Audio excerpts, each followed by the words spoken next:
guest analyst, and that's going to be Oliver Sloup from Blue Line Futures to kind of put a cap on this for the day.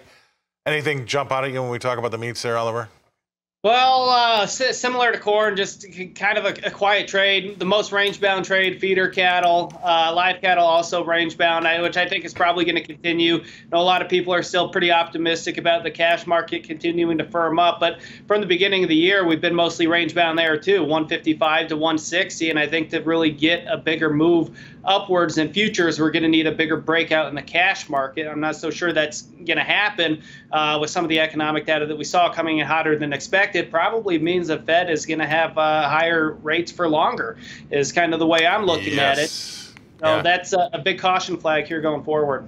I think so too, but everybody wants to get on this cattle trade. It's like, set it and forget it, the Ronco thing, right? Buy it and turn your head. But it just never works out like that, right? And there's always a fly in the ointment, and maybe the fly is the Fed. But you're right. I've said on my show, it's not a soft landing, it's not a hard landing, it's a long landing.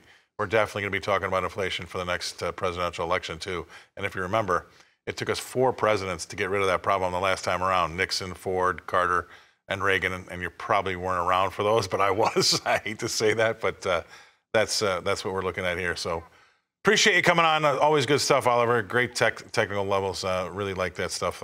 We're going to bring it back here to Nashville so I can throw it back over to you. Always scary when history repeats itself, right?